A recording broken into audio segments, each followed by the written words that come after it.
tell you?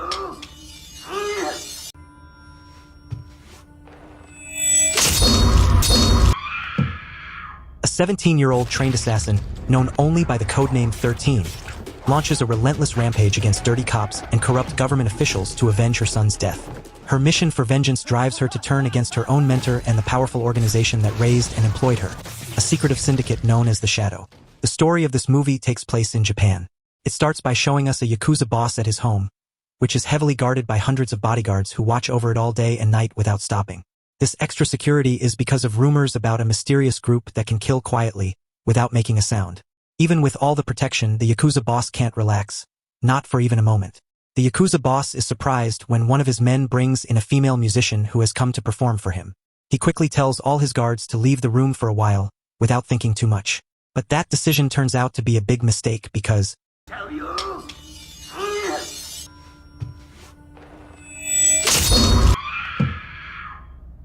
hearing the female musician scream, the guards burst into the room, only to freeze at the gruesome sight before them. Their commander lay dead, his head severed, his face twisted in terror. Trembling, the musician pointed to a nearby samurai statue, insisting the killer had hidden there. Acting on instinct, the guards opened fire on the statue.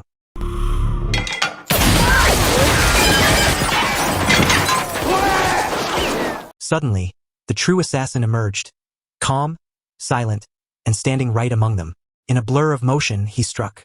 The guards never stood a chance. What followed was swift, brutal, and merciless. And this is what happened next.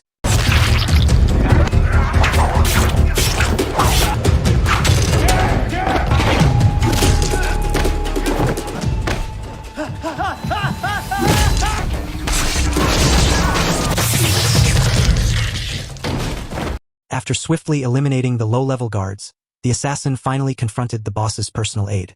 In the chaos, a single miscalculated shot strikes the innocent female musician. The assassin faltered, a flicker of guilt breaking through the cold precision that had guided every move. That brief hesitation was all the aide needed. Wasting no time, the aide strikes, bringing the assassin down. He then tore off the mask, only to recoil in shock. Beneath it is not the face of the ruthless killer he'd imagined, but that of a woman. Before he can process the revelation, the lights suddenly cut out. But it isn't a power failure. Someone has deliberately sabotaged the system. Turns out the assassin wasn't acting alone. She had arrived with a partner, just as skilled if not more brutal. Without hesitation, he launched into a rampage, ruthlessly cutting down the remaining guards. In a chilling climax, he tore off his mask and with cold efficiency, mercilessly slaughtered the aide.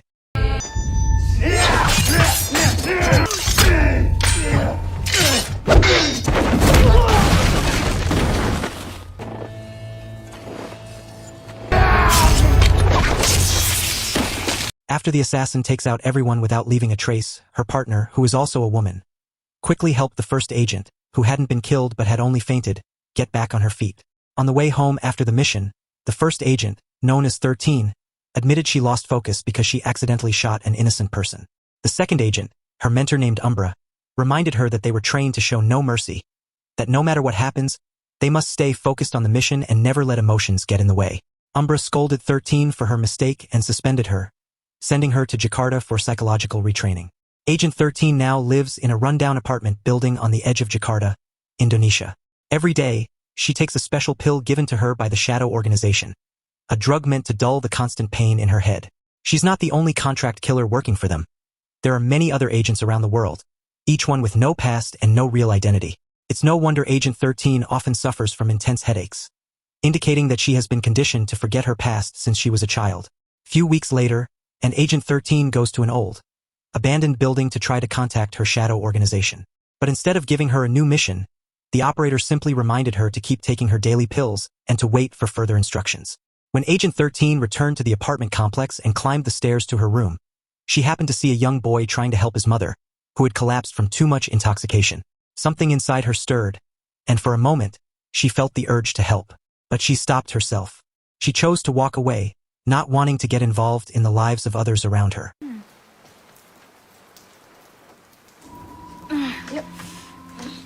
As night falls, Agent 13 looks out her apartment window and witnesses the boy and his mother being assaulted by a group of thugs. It looks serious. But just like before, she chose not to get involved and simply went to bed. The next morning, shocking news spread through the building. The woman had been found dead, her body beaten badly. It was a brutal scene. The boy has now become an orphan and will have to survive on his own. Sometime later, Agent 13 is eating meatballs at a small food stall. The young boy whose mother was killed suddenly came up to her and asked for her leftovers. His name is Mungji, and without hesitation, 13 gives the boy some food, and Mungji started telling her about his mother's death, which, as it turned out, was somehow linked to a thug named Haga, though it wasn't clear who Haga was. Seeing the sadness on Mungji's face, Agent 13 decided to lift his spirits by taking him on a ride around the city on her motorcycle. It was a simple gesture, but it was enough to bring a brief smile back to Mungji's face. The next morning, after taking a shower, Agent 13 found a small piece of paper with a simple message from Mungji. Thank you. When she goes to look for him, his home is already empty, he has gone. Not long after, a man showed up searching the house. His name is Jackie, an envoy sent by the gang leader named Haga. He had been ordered to search Mungji's house for something hidden there. Drugs and a sum of money that had been stolen by Mungji's mother before her death. The truth behind Mungji's mother's death is finally revealed. She was killed for stealing white powder that belongs to Haga, Jackie's boss. While Jackie is distracted, using some of the white powder himself, Agent 13 steps out from her hiding place and demands that he take her straight to Haga, one of the people behind everything.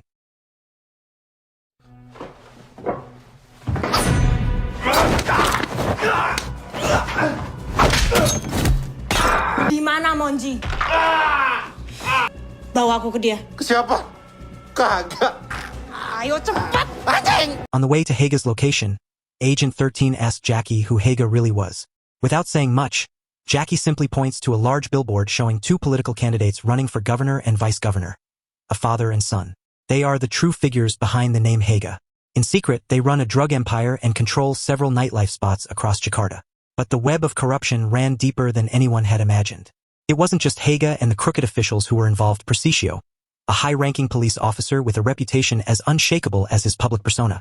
Beneath the surface, however, Precicio is knee-deep in the same dirty business, his badge shielding him from suspicion.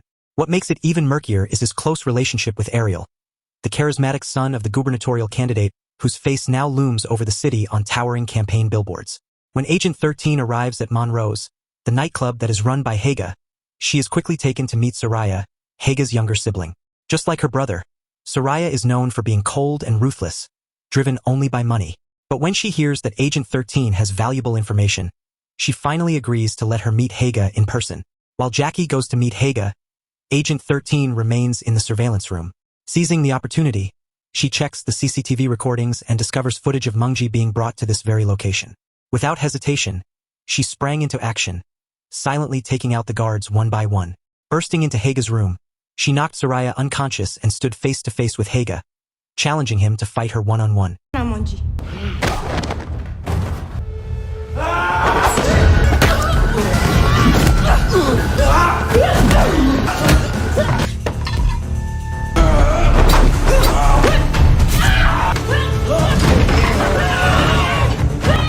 As Soraya regains consciousness and rises from her faint, her eyes lock onto the chaos unfolding before her. Without hesitation, she reaches for a nearby shotgun, levels it at Agent 13, who is still locked in a fierce battle with Haga, and take aim. Just as Soraya pulled the trigger, the shot hit and killed Haga instead. Panicked, Soraya drops the weapon and flees to call the guards. Wasting no time, Agent 13 orders Jackie to bring the heavily intoxicated woman with them. But as they stepped into the hallway, a line of armed guards was already waiting. There was no turning back. Without hesitation, Agent 13 sprang into action, cutting through the opposition with ruthless precision, taking them down one by one. Agent 13 eliminates the men, tears through them without mercy, striking each one down with lethal efficiency. The battle spilled into the nightclub, where she once again crosses paths with Soraya, who, as it turned out, still holds a grudge for her brother's death and isn't ready to back down.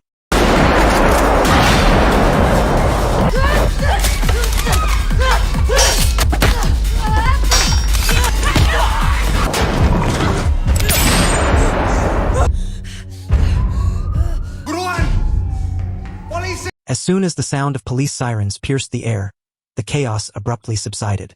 Agent 13 and Jackie made a swift exit, with Jackie coldly leaving the woman by the side of the road before speeding away from the scene. The movie then shifts to Officer Precicio, who is in the midst of a brutal and inhumane interrogation of a white powder user. The interrogation is abruptly interrupted by a phone call informing him of Hage's death. Without hesitation, Precicio rushes to the scene, only to find his close friend lying cold, lifeless, and dead. Precicio immediately contacts Ariel to inform him of Hage's death. We are then introduced to Ariel, a vice governor candidate running alongside his father, Sumitro. Their campaign billboards portray them as polite and humble, smiling beneath the slogan, "For the prosperity of the people." However, behind this carefully crafted image, Ariel and Sumitro are ruthless, corrupt, and inhumane. They are deeply involved in numerous criminal activities, and their entire political campaign is bankrolled by the vast and dirty business empire they have built. Overwhelmed by the pressures of his political career, Ariel had developed a disturbing and violent habit. Hidden beneath his house was a private holding cell, a dark, secluded room where he often imprisoned women he had taken from nightclubs. But this time, his target was Mungji. The scene shifts back to Precicio, this time stripped of any official police attire and operating well outside the boundaries of his duty. Alongside his subordinates, also police officers, he disguised himself to blend in with the criminal underworld.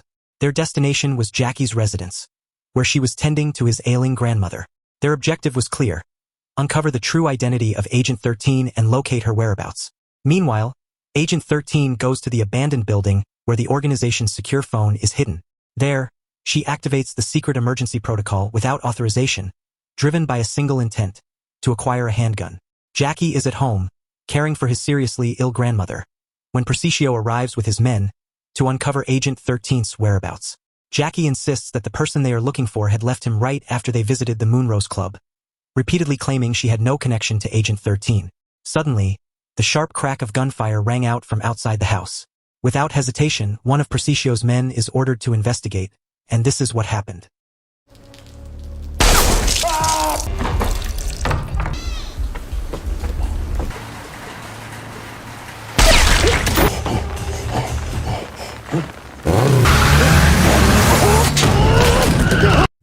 Agent 13 suddenly appears on a motorcycle, launching a swift and brutal assault as she begins to take down Precicio's men one by one. The quiet tension shattered into chaos, setting the stage for an inevitable and violent showdown between the relentless hitman and the corrupt officers.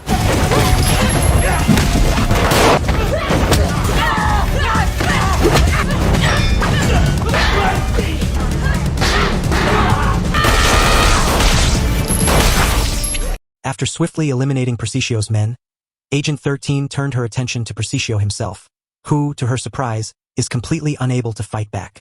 Just as Agent 13 begins to interrogate him, Jackie suddenly ambushed her from behind, catching him off guard and giving Precicio the chance to escape quickly. Agent 13 chased Precicio all the way to Ariel's residence, a lavish mansion built on a foundation of corruption and blood money. She infiltrates the estate, but just as she advances deeper inside, Ariel suddenly emerges from the shadows, catching her completely off guard, leading to a brutal confrontation.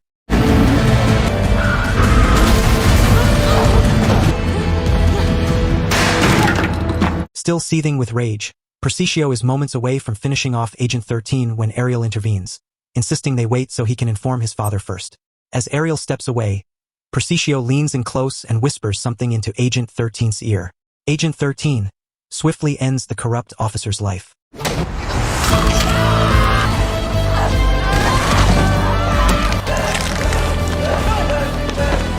Ariel, witnessing the brutal act, immediately reacts, striking Agent 13 with a baseball bat, knocking her unconscious. Without hesitation, he dragged the hit woman to the detention room beneath the mansion. The scene then shifts to the jungles of Cambodia, where Umbra, the skilled mentor, is hunting her target. Just as danger closes in, another agent appears, swiftly attacking the enemy and crushing his head without hesitation.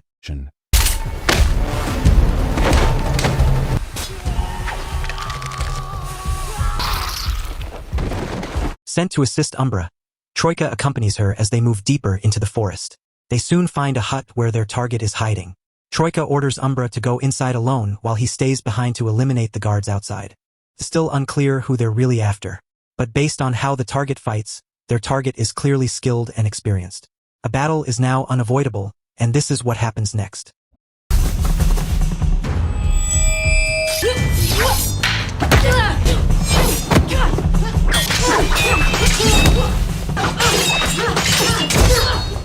When the target is finally defeated, Mentor Umbra is shocked to discover it is her former protege, a contract killer who had been labeled a traitor. She then tells Umbra the truth. She and several other agents had defected after uncovering the Shadow Organization's real purpose, exploiting skilled operatives like them for the gain of a powerful few. The agent admitted she no longer wanted that life. All she desired was to live normally, especially now that she was expecting her first child. Unable to kill her former protege, Mentor Umbra hesitates as the agent attempts to flee. But in the doorway stood Troika, waiting. Without a word, he strikes, mercilessly ending her life. On the way back, Troika informs their handler about Mentor Umbra's hesitation in completing the mission, her refusal to kill. To make matters worse, the handler shows photos of the destruction in Jakarta, all caused by Agent 13. Now, because of her former protege's actions, Mentor Umbra must face the consequences. The blame falls on her. Back to Agent 13, who is still trapped in the basement. Ariel, wearing his usual mask and full of rage, tortures her. Just as Ariel is about to end her for good, suddenly, Father appears and immediately yells at Ariel for messing up, which had caused the deaths of Haga and Precicio. He reminds Ariel that they still need a lot of money for the campaign, so the drug deal with someone named Kabil has to go on. Father sees great potential in Agent 13. If she could take down dozens of police officers and Haga's men by herself, then facing Kabil and his people wouldn't be hard for her. That way, during the deal, they can take both the money and the white powder for themselves. Not long after Father leaves, they bring in Jackie and Mungji. They were badly beaten, their faces almost unrecognizable. Agent 13 can only stay calm and hold back her anger, waiting for the right time to fight back. The night of the deal finally comes. With Mungji and Jackie in the car waiting, Agent 13 is forced to step forward, carrying the bag with the goods. Once Ariel has the money and Kabil has taken the goods, Jackie, who is in the car with Ariel's father, sees that Mungji is in very bad shape. Mungji dies right there.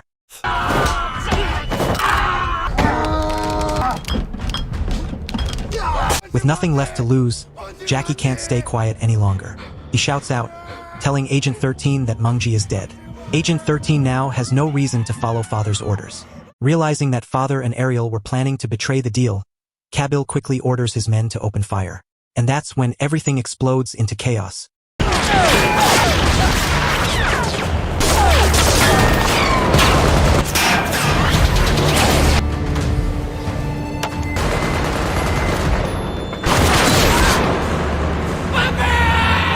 Kabil's men kill the father. Seeing this, Ariel panics, grabs a weapon, and starts shooting wildly at everyone around him.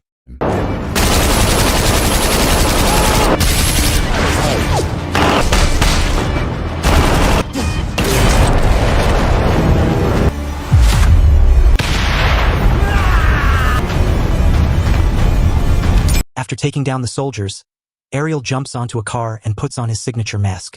Fueled by rage, he takes out Kabil while shouting Agent 13's name.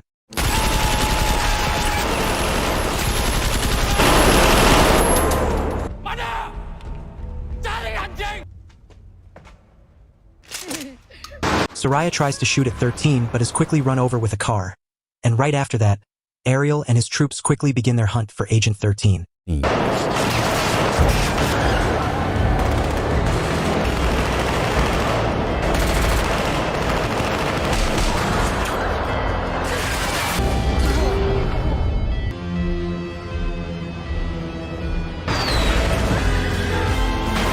Only Ariel and Agent 13 remain. A young politician with no combat experience. The other a lethal operative shaped by years of deadly missions. It is clear Ariel stand no chance. His end came swiftly and gruesomely at the hands of Agent 13.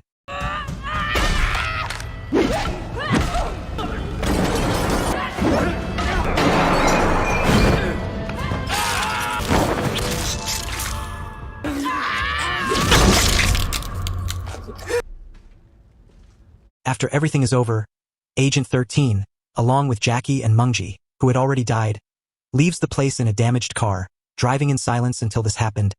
Jackie! Both Jackie and Agent 13 are captured by the handler and mentor, Umbra, who is preparing to execute Agent 13 for violating protocol. However, just as Umbra is about to deliver the final blow, Jackie suddenly lunges forward and shoves her from behind. Jackie is shot dead by the handler in the chaos, while Troika is immediately dispatched to hunt down Agent 13. And so, the inevitable battle began. Two shadow operatives, forged in secrecy, now set on a collision course.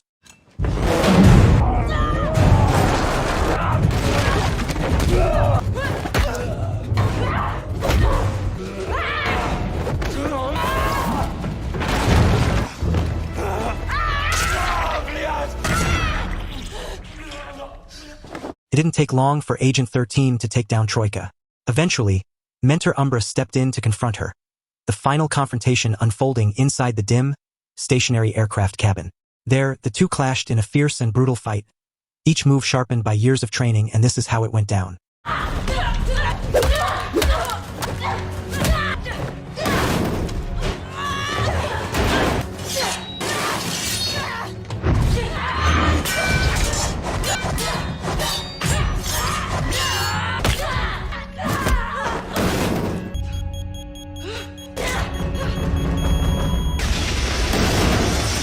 Caught in the blast, Mentor Umbra struggles to stand. Her mind is set. She would stop Agent 13 no matter what it takes. Just then, the handler shows up and tells Umbra to kill 13, but Umbra refuses and attacks the handler instead.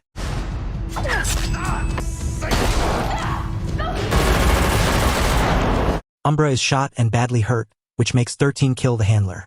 As Umbra is dying, 13 holds her, and Umbra tells 13 her real name, Nomi, before passing away. Back in Jakarta, 13 buries Manji but soon finds out that other shadows are hunting her. They are led by Agent 14, who is supposed to replace 13 and wants her dead. A masked man shows up, kills 2 shadows, and warns 14 before she runs away. The masked man reveals he is Master Burai, Umbra's respected teacher. He asks 13 to become his student. She agrees and says she wants to be called Nomi from now on. If you did enjoy our recap, do give us a thumbs up and share. See you on the next one.